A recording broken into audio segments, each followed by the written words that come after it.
Sir Charles Vyner Brooke, also known as Vyner Brooke, was the third and final Rajah of Sarawak. Sarawak was a British-controlled independent state on the island of Borneo.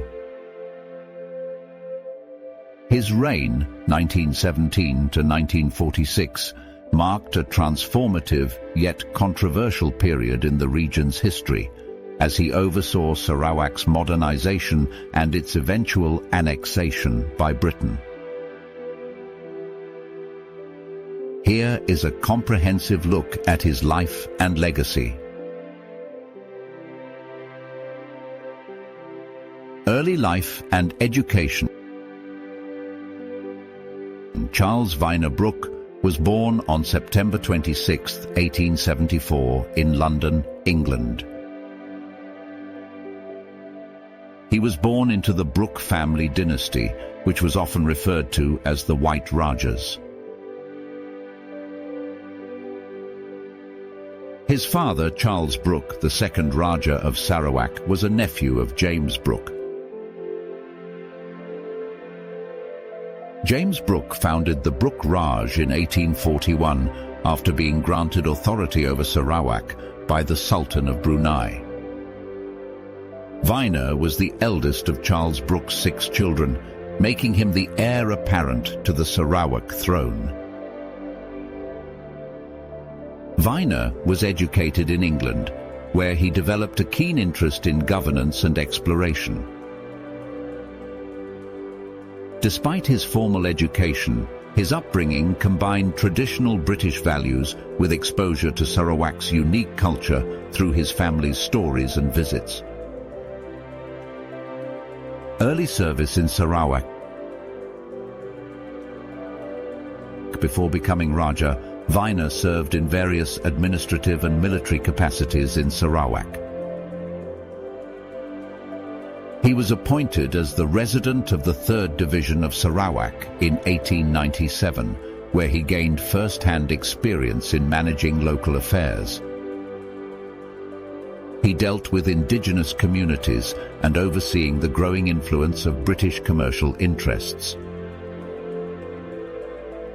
His early career helped him understand the challenges of governing a diverse, multicultural state. Accession to the throne. Vyner Brooke became the 3rd Rajah of Sarawak upon his father's death on May 17, 1917. By this time, Sarawak was already a relatively stable and prosperous state, thanks to the administrative foundations laid by his predecessors.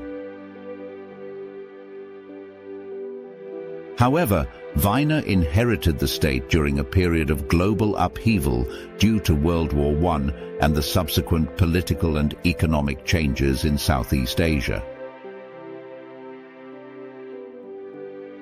Reign of modernization, 1917 to 1941. Vyner's tenure as Rajah was marked by a mix of progressive reforms and political challenges. Some of the key features of his reign include administrative reforms. Vyner introduced reforms to modernize Sarawak's governance, including codifying laws, establishing new administrative departments, and expanding education for both local elites and the broader population.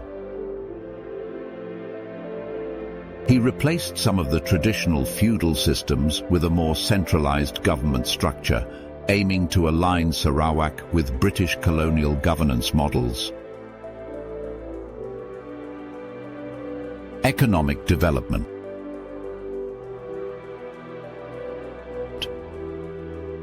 The Brooke administration promoted economic development, particularly in the extraction of natural resources such as rubber, timber, and oil. Vyner sought to balance economic growth with the preservation of indigenous rights, though his policies often favored British and Western business interests.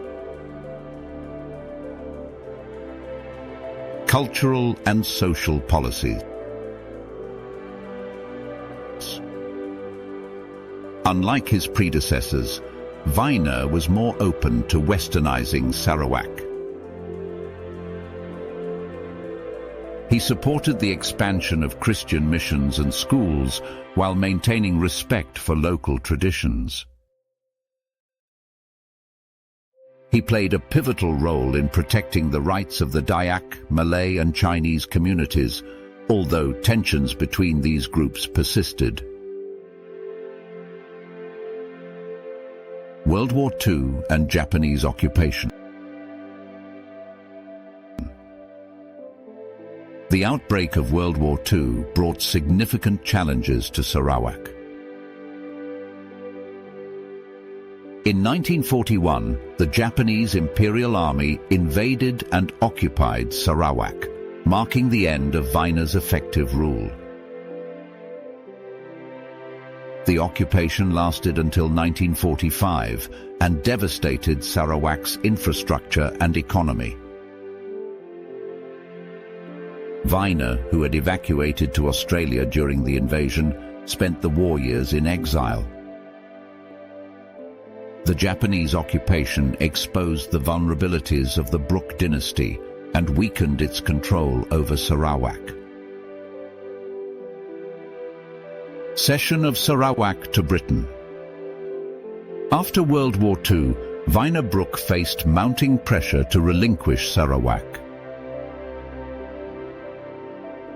Weakened by the war and lacking the resources to rebuild the state, Vyner made the controversial decision to cede Sarawak to Britain in 1946 in exchange for financial compensation. This decision ended over a century of Brooke rule and turned Sarawak into a British Crown colony. The cession was met with strong opposition from some segments of Sarawak's population who viewed the Brooke dynasty as protectors of their autonomy. This discontent led to protests and the assassination of Vyner's nephew, Duncan Stewart, the first British governor of Sarawak in 1949. Later years and death. After ceding Sarawak, Vyner retired to England and lived a relatively quiet life, largely removed from public affairs. He passed away on May 9, 1963, at the age of 88, shortly before Sarawak became part of the newly formed Malaysia in 1963. Legacy. Charles Vyner Brooke is remembered as a complex figure in Sarawak's history. His reign marked the transition from traditional rule to modernization and ultimately the end of the Brooke dynasty. Supporters praise his efforts to develop Sarawak, while critics argue that his policies paved the way for the loss of the state's independence. Today, the Brooke legacy is still celebrated in Sarawak as a unique chapter in its history, with museums and historical sites commemorating the White Rajah's contributions to the state's development.